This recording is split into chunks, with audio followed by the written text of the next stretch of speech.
Voilà, on te fait maximum 10 minutes. Fais les condensés. Et après cela, vous ratez.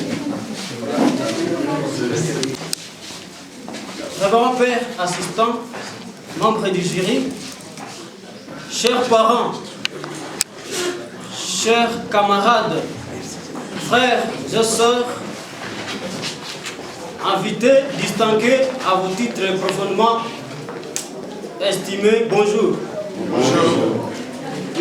Notre travail est intitulé de l'hyperactivisme à la vita contemplative, critique de l'actuelle inauthenticité du Dasein chez Byung-Chul Han, dans Le parfum du temps. Bien longtemps, la question de la temporalité et de l'action de l'homme dans le temps a toujours préoccupé l'homme. Ces préoccupations concernent l'existence humaine. L'être humain est plus exposé à l'activité dans le temps. Déjà, dans l'Antiquité, le problème de l'être avec Parménide est en vigueur. Au Moyen-Âge, cette réflexion sur l'être et son action dans le temps n'est pas du reste. Dans la même ascension d'idées, les modernes ont abordé cette même perspective de l'être sous plusieurs facettes. L'époque contemporaine a eu beaucoup de penseurs qui ont également traité la question de l'être et son action dans le temps. Martin Heidegger en est l'un.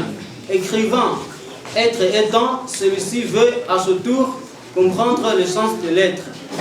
C'est un effort qui renvoie le Dasein à revenir sur la conscience de son existence. Notre auteur, Byung-Chul Han, est professeur de philosophie en Allemagne.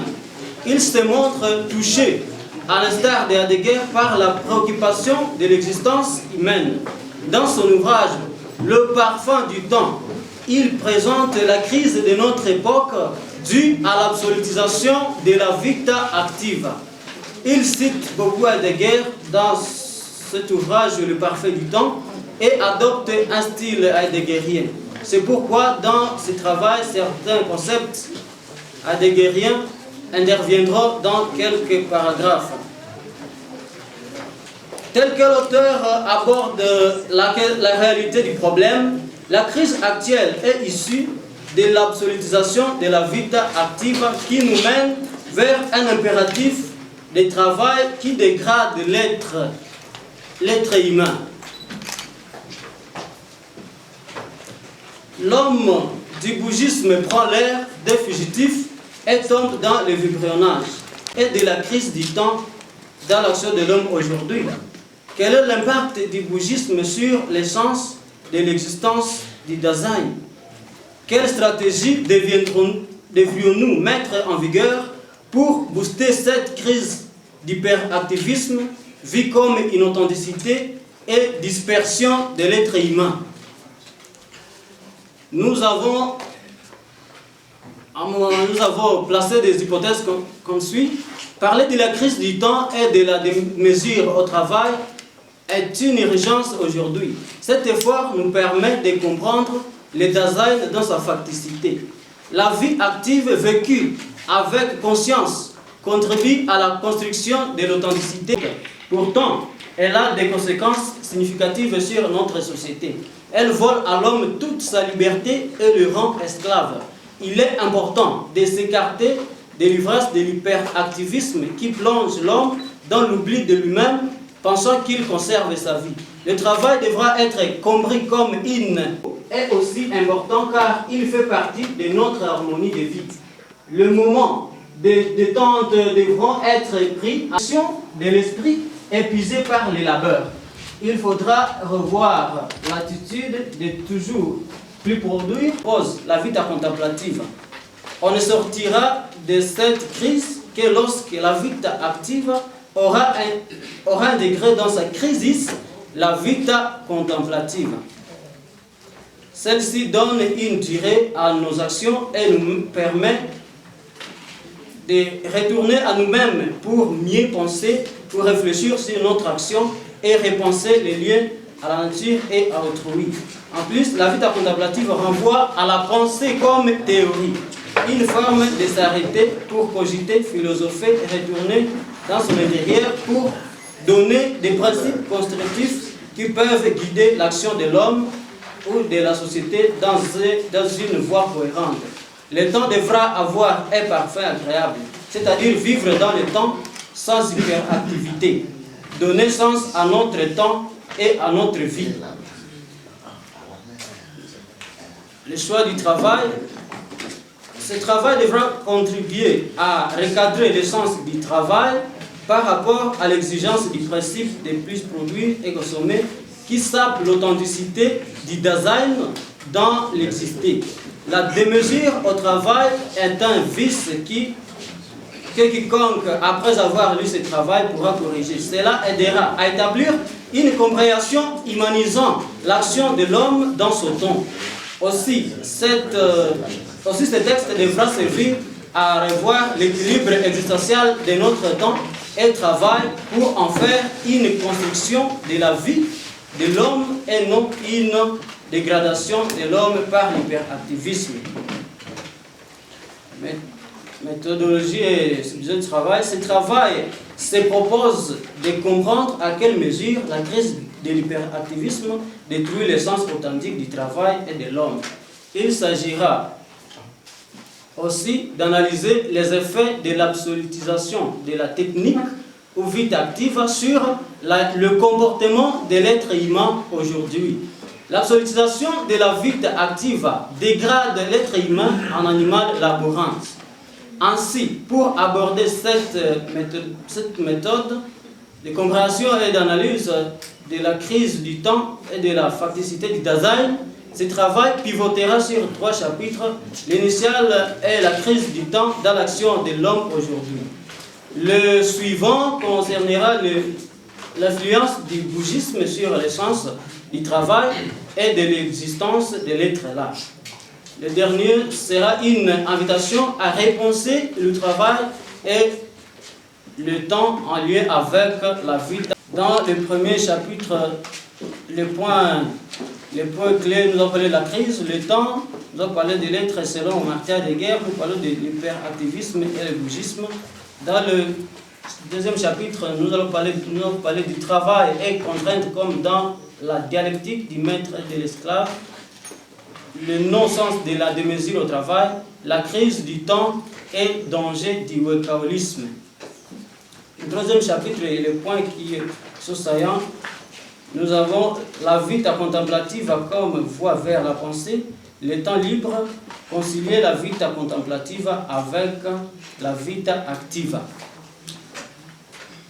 En conclusion, la vita contemplative servirait à lutter contre la paresse intellectuelle, la chosification de l'être humain, la dispersion des priorités, l'hyperconnexion, le manque de références ou de repères, la légèreté dans les mœurs ou la perte de sens de la vie humaine digne.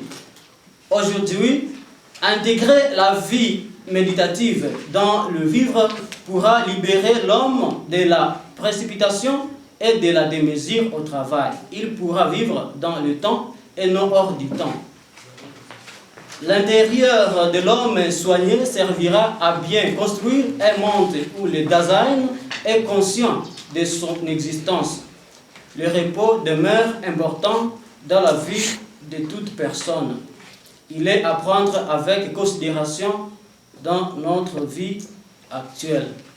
Je dis et je vous remercie. Merci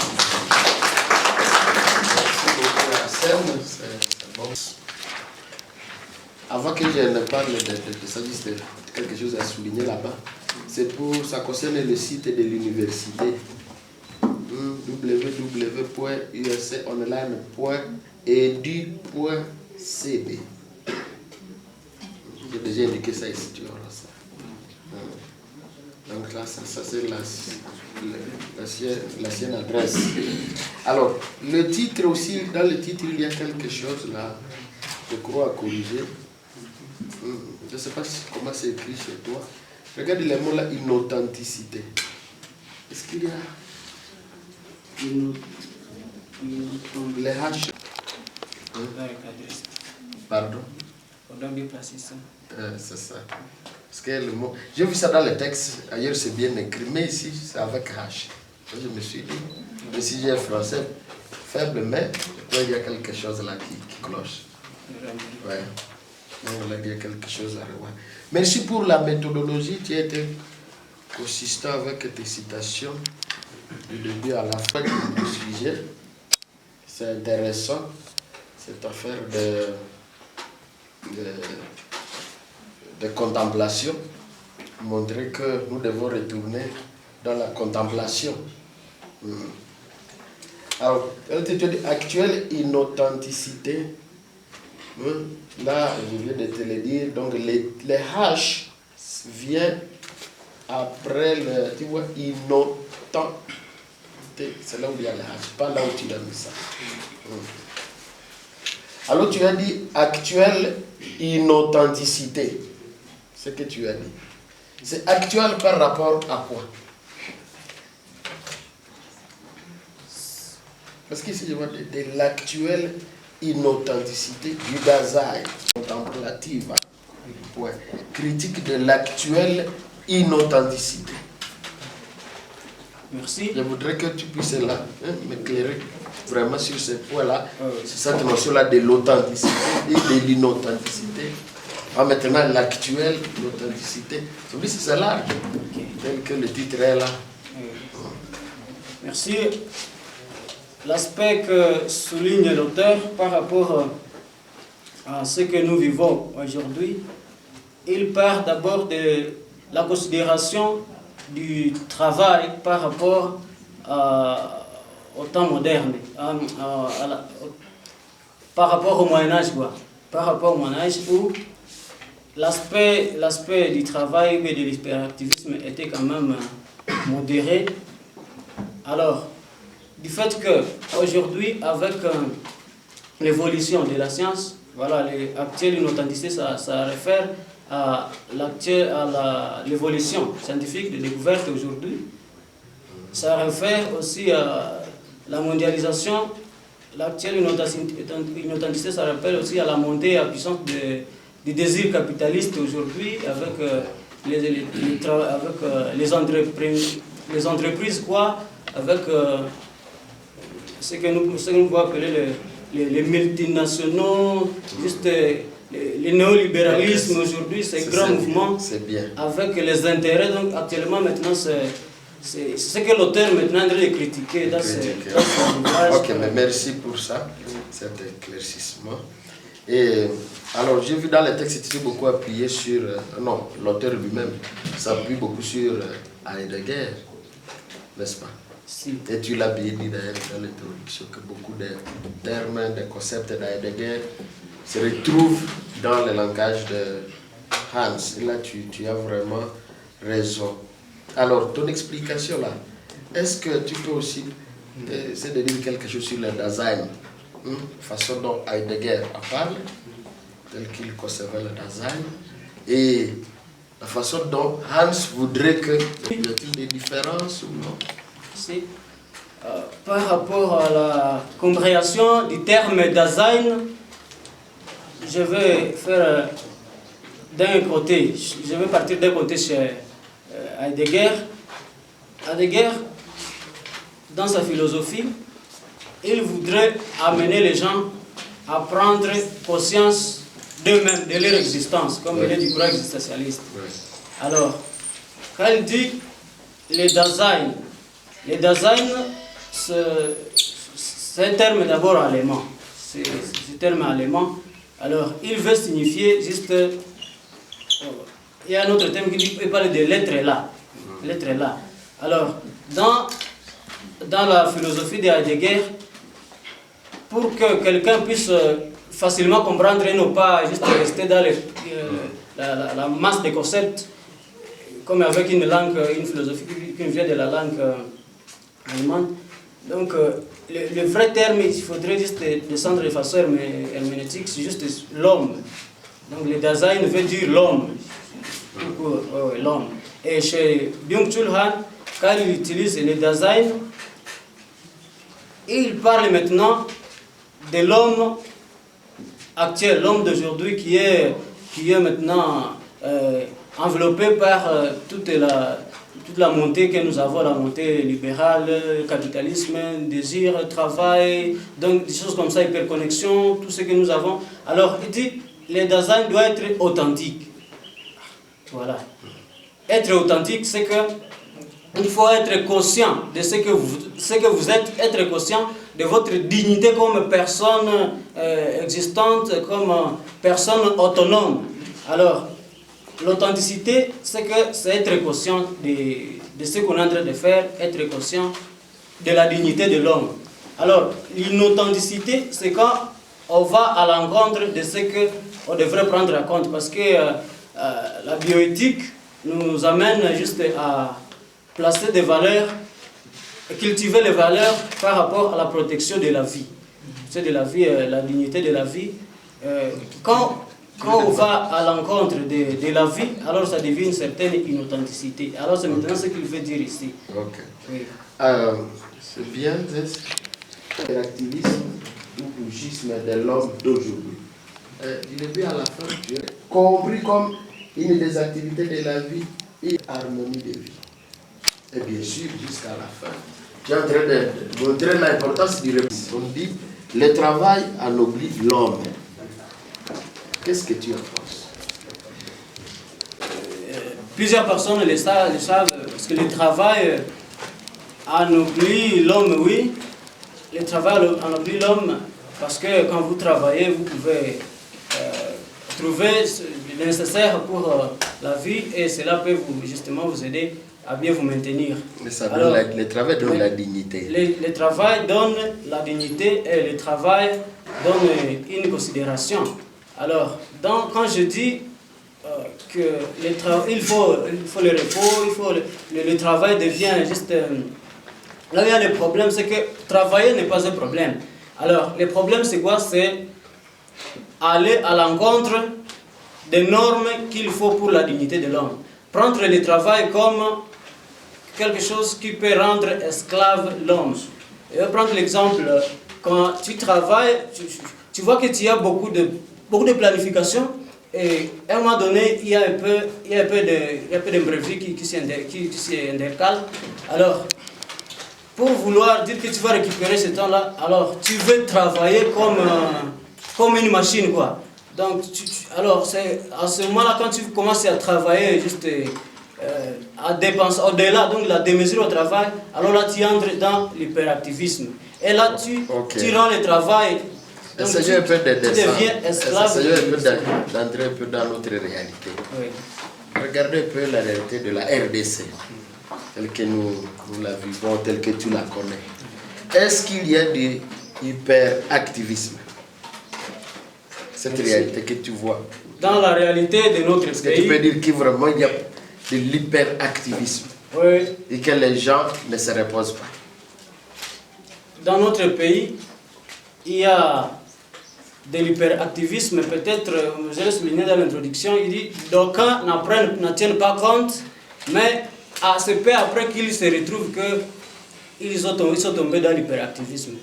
Il n'y a pas longtemps, nous étions en train de discuter avec ma tante, elle m'expliquait comment elle faisait le commerce, comment elle travaillait alors elle faisait ceci. Maintenant, qu'est-ce qui est arrivé? Elle me dit il y avait des moments où elle n'avait même pas le temps de manger à cause de travailler. Donc, elle veut se rendre compte que c'est juste à travailler dur, des choses comme ça. Alors maintenant, en train de vieillir, elle commence à se rendre compte que non, je ne me reposais pas.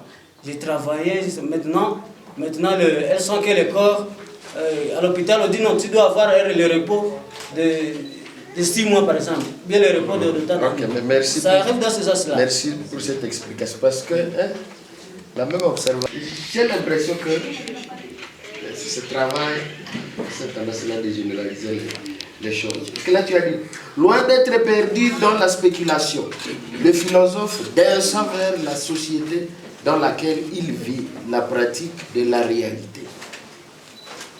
Est-ce que tu es vraiment convaincu que tous les philosophes descendent la pratique? Normalement, les philosophes, les philosophes Normalement, on fait la philosophie à partir de quelque chose qui est là, à partir de ce qui est là. Maintenant, c'est pourquoi j'ai essayé d'expliquer ça. À partir des réalités que tu vois, maintenant tu vas commencer à la philosophie, à donner des... Alors tu comprends le pourquoi de ma question quand je te demandais si vraiment il y a de l'hyperactivisme ici dans notre vie. Parce que je suis en train de me dire, quand tu vois les Occidentaux, les gens qui sont toujours, avec le temps, beaucoup de choses, toujours. Mais quand tu les regardes, ce sont des gens qui savent aussi se reposer. Ils savent prendre du repos. Parce que tel que tu avances avec l'argumentation, c'est que les gens ne prennent pas le temps, le repos est nécessaire. Tu parles de ça dans le texte. Et puis, la contemplation. Mais alors je me dis, est-ce que ça suffit de prendre le repos pour pouvoir faire la contemplation? Merci. Pour prendre normalement... Pour entrer dans la vie contemplative. Oui. Il y a est-ce que vraiment ça suffit? Parce que quand je regarde les Occidentaux, ils leur emploient des temps. Et puis, ils savent un chronogramme, ils savent que voilà. Mais maintenant, nous sommes en juin. Ils vont en été. Ce sont des vacances jusqu'à début septembre. Merci. Quand notre auteur aborde la question de l'hyperactivisme personnel par rapport... Parce qu'il dit, quand il travaille, il faut donner sens, il faut penser à soi-même. Donc il faut accorder à votre... Il faut accorder à votre vie, donc à votre façon de faire. Donc vous clarifiez le temps de repos, ainsi de suite. Alors il montre qu'aujourd'hui, avec la montée de l'hyperconnexion, le capitalisme, il y a un désir, j'ai parlé des termes de mouvementisme, quoi. C'était vibrionnage, ce mouvementisme-là, qui emporte les gens au point où il y a cette dynamicité-là, envie de plus gagner, plus produire. Cette tendance-là est en train de se développer. Ok, alors maintenant, qu'est-ce que tu nous donnes, qu'est-ce que tu nous proposes? Quel est le degré qu'il faut observer pour être dans la marche? Merci. Par rapport... expliquer ce qu'il nous faut. De quoi ça peut nous aider, ça peut aider l'Assemblée. À moins que tu ne me dises, tu prônes vraiment les repos. Qu'est-ce qu'il faut pour pouvoir être dans la marche? Selon toi. Pour être dans la marche, il y a d'abord, je voudrais d'abord lire la citation ici du pape Jean-Paul II par rapport au travail. Il dit, ennoblir la matière ne devrait jamais être dégradant pour les travailleurs, quel que soit le niveau de complexité de l'industrie, de la recherche ou du service. Le travail est fait pour l'homme et non l'homme pour le travail. Alors, quand nous disons qu'il faut avoir le juste milieu, c'est qu'il faut savoir que le travail est là. Maintenant, pour s'y mettre, il faut aussi penser à votre vie. Parce que si tu travailles au-delà de tes capacités, dans quelques jours, tu vas mourir. Ou bien tu vas tomber malade mental, par exemple. Ou bien tu auras d'autres problèmes, crise de relations, ainsi de suite. Alors, le juste milieu, c'est qu'il faut considérer le temps de repos. Par exemple, quand j'ai fait le terrain, j'ai contacté les psychologues. Ils ont dit, pour les gens, ceux de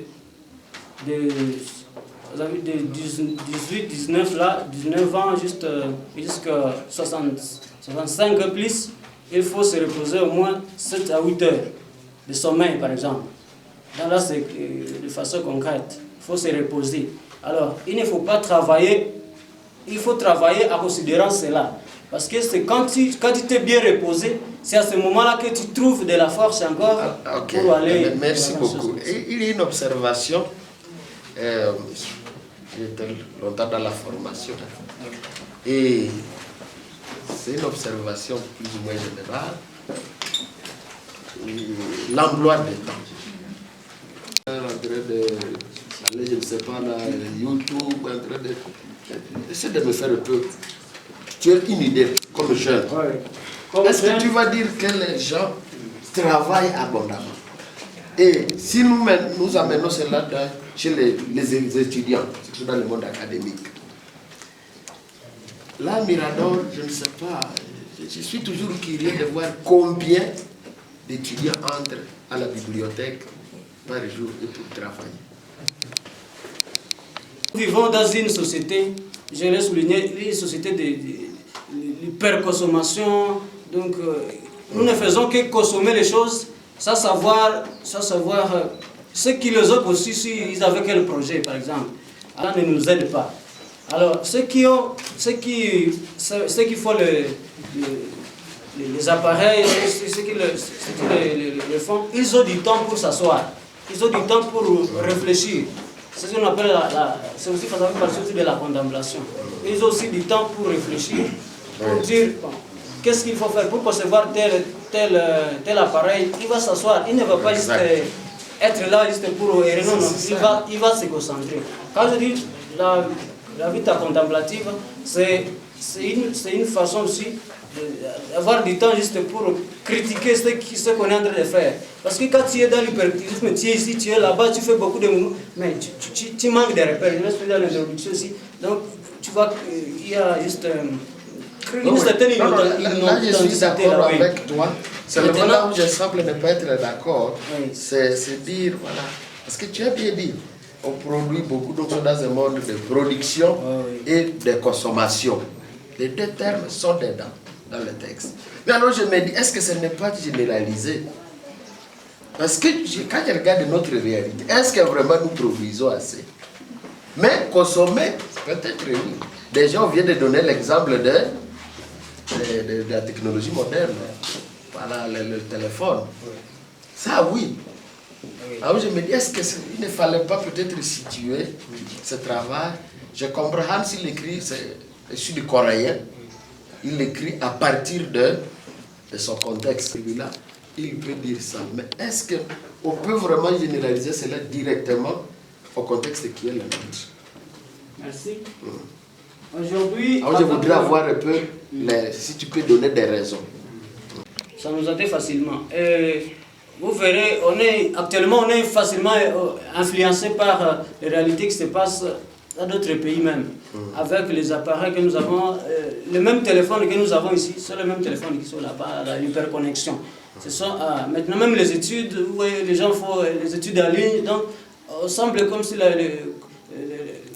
cette globalisation là, on est déjà un monde bien proche là. Alors quand il parle de cela, moi je vois que ça nous affecte ici aussi par rapport à ce que nous faisons. Je vois, il y a un jour, le père est passé, le recteur est passé, on était justement concentrés là-bas à l'extérieur. Il a dit, est-ce que vous avez le temps d'aller à la bibliothèque, bien aller, des choses comme ça? Parce qu'il avait constaté que nous sommes juste dans l'hyperconnexion. On fait juste beaucoup de temps là, juste, voilà. Les excès là, c'est aussi nocif par rapport à la dignité de la vie. Donc, quand on ne sait pas, quand on prend beaucoup de temps... Maintenant, oui, c'est ça maintenant. L'hyperconnexion, par exemple, est-ce que c'est du travail ou c'est des tentes, mais alors exagéré? Maintenant, quand ça devient exagéré, ça devient une certaine ignorance. Parce que c'est vraiment du travail. C'est ça le problème. Parce que des généraux, que ce n'est pas probablement du travail, c'est loisir, des tentes. Voilà, juste un peu vers la fin. Dans les citations, il faudrait que tu revoies un peu la méthodologie. C'est toutes les citations de plus de 3 lignes. Probablement, vous avez une méthodologie, il faut mettre ça à l'écart. Donc, tous les textes, tu devras pouvoir revisiter les citations. Il ne faut pas oublier cela. Et la dernière question. Le fait d'être plus actif nous appauvrit en expérience. Ça, c'est une phrase que tu as à la page 17. L'expérience, c'est que, en fait, avec l'hyperconnexion et l'hyperactivisme, quand vous êtes emporté juste par cette tendance-là, vous êtes, on dirait, borné. Vous n'avez pas le temps de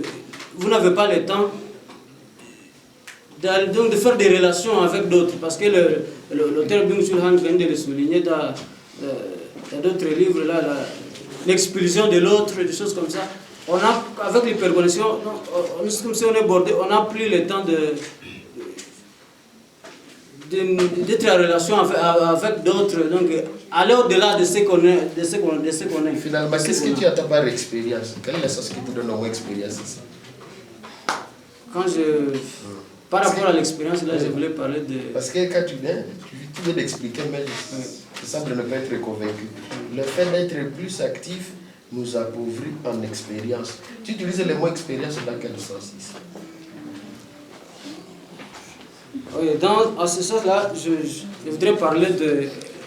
Quand on est juste borné, voilà, on a déjà l'écart. C'est qu'il faut revisiter certains concepts plus actifs. Il faut revisiter ça. Merci. Donc, tu vas retravailler. Merci beaucoup. C'est vraiment un fort texte. Oui. J'ai essayé de toucher un aspect très actuel. C'est déjà un beau début. Merci. L'objectivité de sensibilité, je n'allais pas être ici maintenant parce que je suis le directeur du travail. Et je n'allais même pas prendre la parole, mais n'empêche.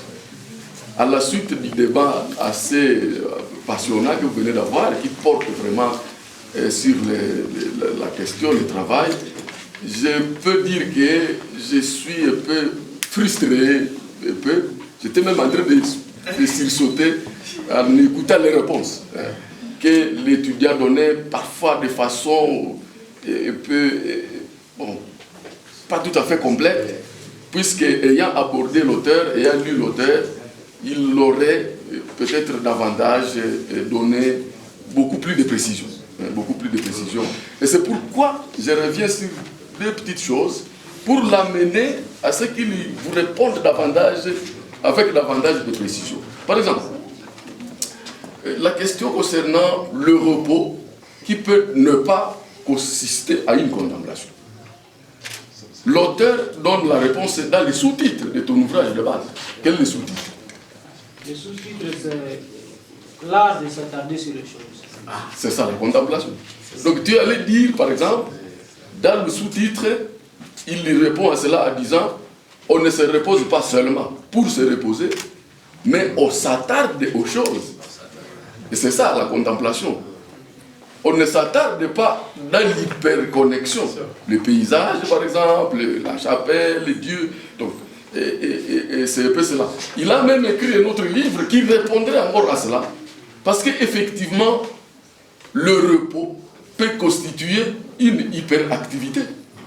C'est le cas de cette accélération, même dans le repos, même dans le divertissement. Et autour du divertissement, il a écrit un livre que je t'avais donné, je t'avais demandé de lire. Il est intitulé comment? Le désir, l'affaire de... Non. Amusez-vous bien. Amusez-vous bien. Amusez-vous bien. C'est-à-dire que même dans le repos, même dans le divertissement, même en excursion, il faut s'amuser bien. C'est-à-dire s'attarder aux choses. C'est-à-dire contempler, c'est-à-dire ne pas... Parce qu'on peut revenir d'une excursion fatiguée. On est allé se reposer, mais, et tu as parlé même d'être concentré. Tu dis, on vous rencontre dans la cour, là, très concentré. Alors qu'en principe, vous ne faites rien, mais vous êtes concentré. Merci, c'est ça que j'allais dire. Voilà, merci beaucoup, prof, pour cette bonne réponse. Ça me donne une clarté. C'est ce qu'il fallait dire, mon ami. Merci. Merci. Pas d'une lecture facile. Donc, je suis admiratif.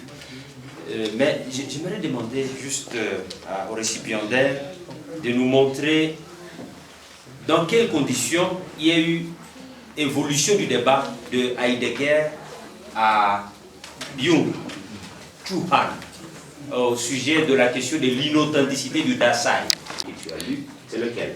Pour que nous voyions cette évolution dans les réflexions à partir des problèmes qui sont différents, parce qu'ils ont vécu, bien sûr, en Allemagne, mais à des époques différentes. Merci.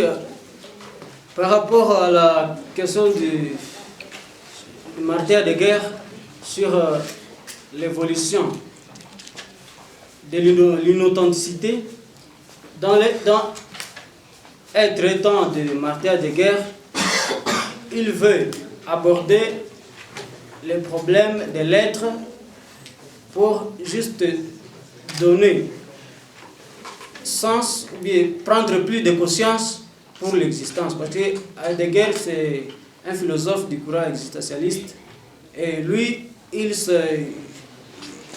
considère beaucoup l'existence. Et à son époque, c'est qu'il considère que le problème des lettres était presque abandonné. Alors, il faudrait revenir à prendre conscience de soi. Il parle le Dasein doit être disposé, le Dasein doit être authentique, juste il donne des existations par lesquelles on peut comprendre juste le Dasein. Alors, pour lui, c'était la compréhension des lettres. Et cette compréhension des lettres devrait passer par l'horizon, par le temps. Il donne l'horizon de la compréhension des lettres par le temps. On peut comprendre l'être à partir du temps et à partir des existations. Les existations sont les catégories, les différentes manifestations par lesquelles on peut comprendre l'être. Il parle du temps, il parle des actions, il parle de la facticité, ainsi de suite. Ça, c'était les problèmes de l'être qui étaient presque liés. Il faudrait revenir à la conscience de soi comme un existentiel, choses comme ça.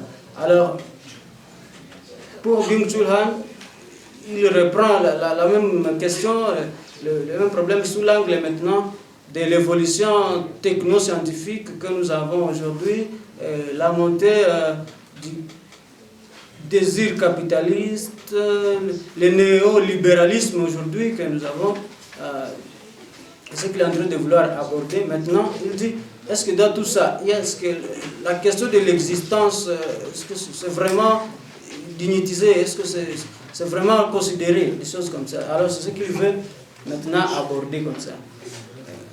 Très bien, merci. Merci beaucoup.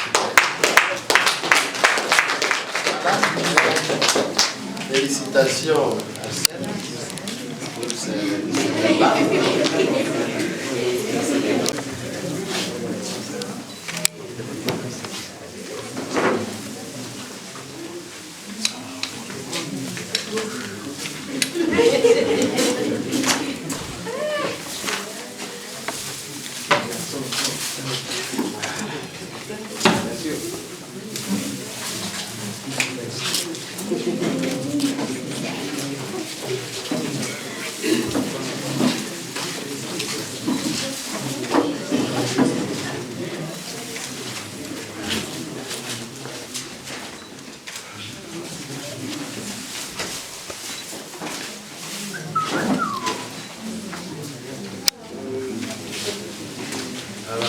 Nous allons inviter Muhindo Mariati Pascal.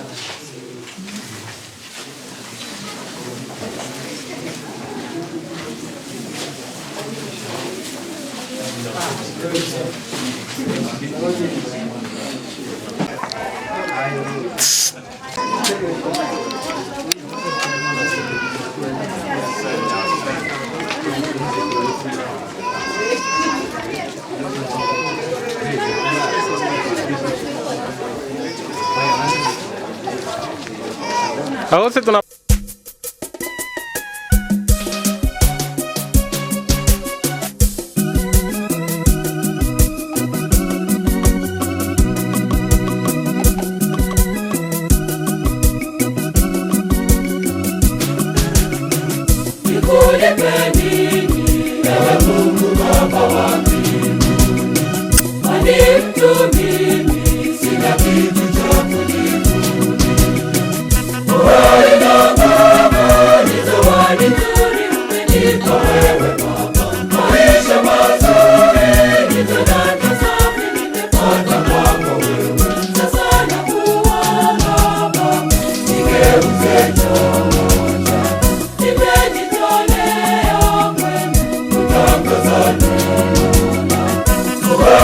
Bye.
Shangazi, félicitations, unageukia huko mbele.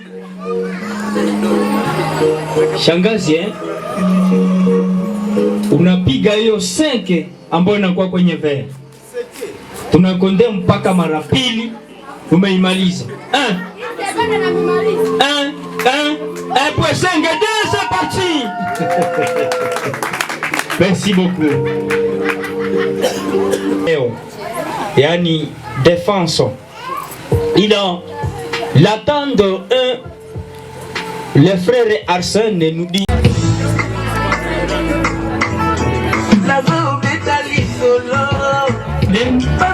Soyez les bienvenus. Avancez ici devant.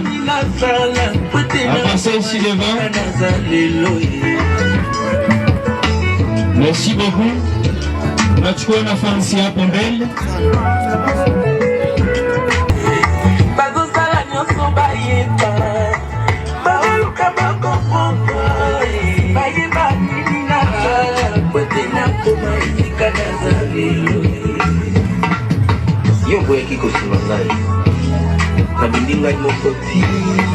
Bon appétit et bonne fête à tous.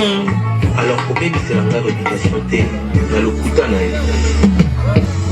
Les frères et bon appétit. Une épée et une flèche. Honorable Papa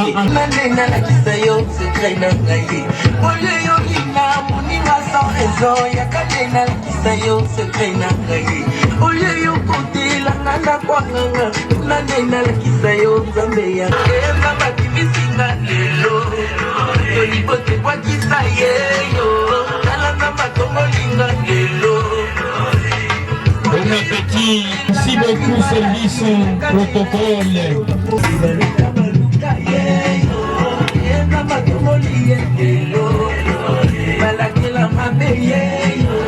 Anaitwa mjomba na Arsène, bon appétit. Anaitwa tate.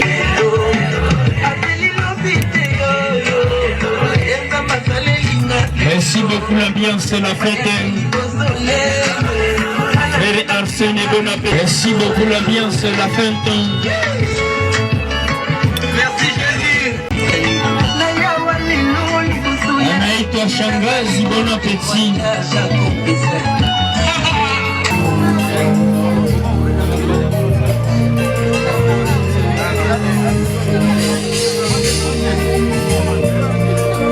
Bon appétit et bonne fête à tous.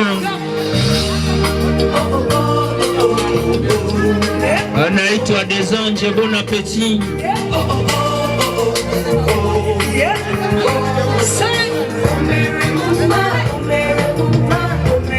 Table buffet hapa pembeni, s'il vous plaît. Table buffet ya watoto imeandaliwa kabisa. Ikiwa unakuwa mtoto unaenda pita kutable buffet. Najua na watoto kuna wale.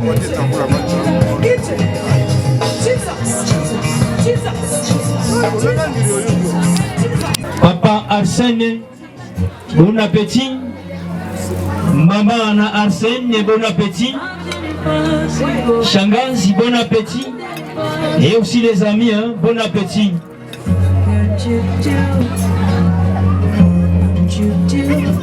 Nothing impossible with our God. You do not lie, you do not hate. What is hard for you to do? It doesn't exist. According to your knowledge and your will for me, what you say you have done, I just need to align you. Because you are not a man that changes your mind, no. Those that know you will trust in you, not in horses and chariots, but a man. Engambeto, Biskimanga, Unasagi Normande, Mawa.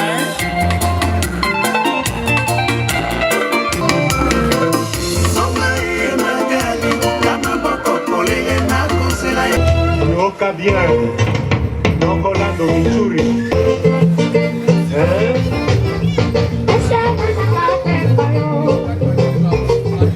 Honorable Papa Arsène, bon appétit tate na Arsène.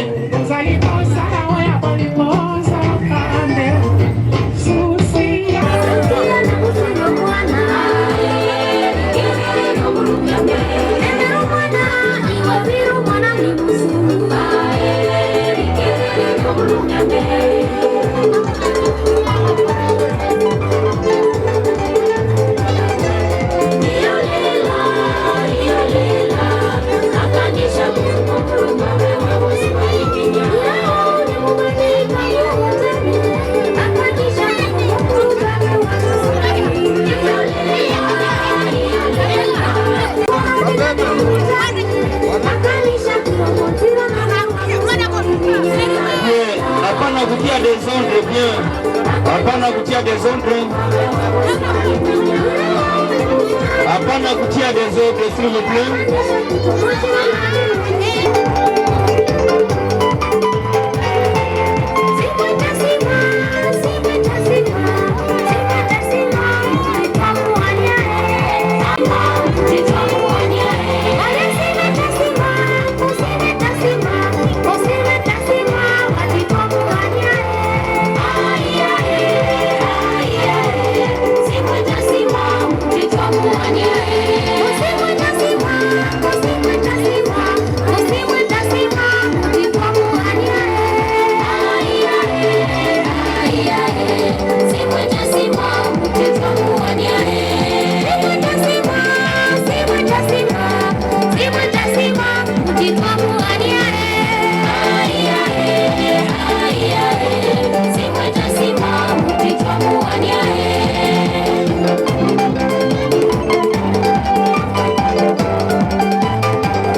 Merci beaucoup les frères. Merci.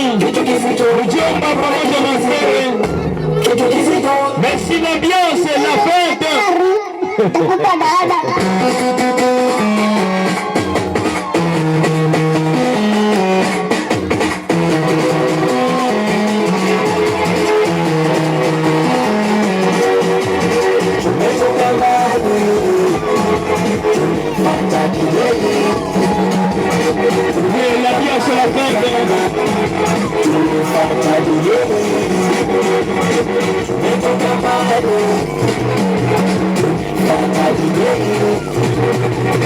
Tumetoka mbali sana, tumemfuata na chui.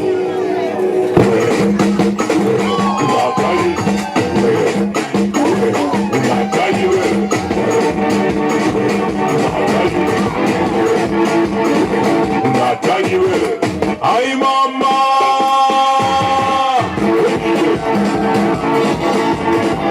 ay mama,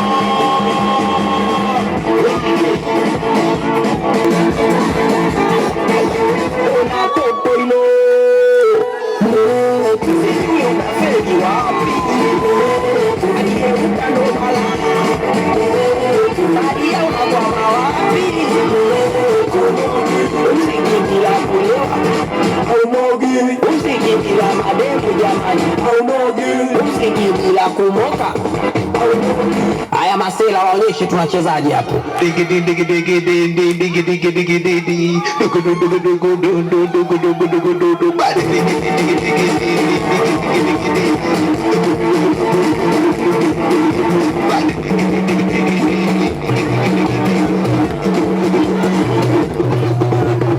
Wewe misondo umepigaje hapo?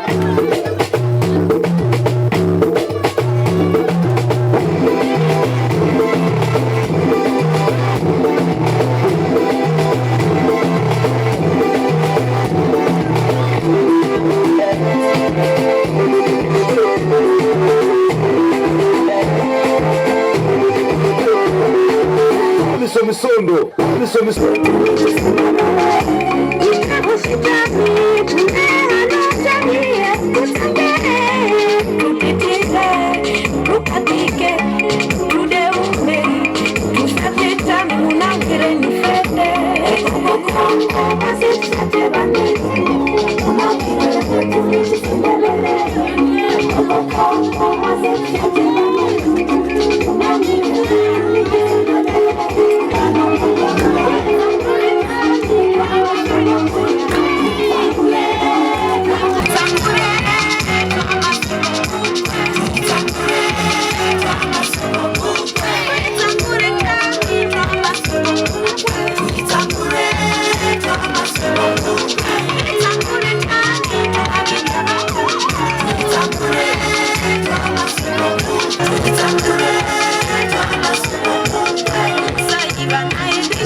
She said she only got that woman at me bed. Mortified. She wants me back home, way too like see me till I say my bad boy, my bad too. Already I'm so sorry.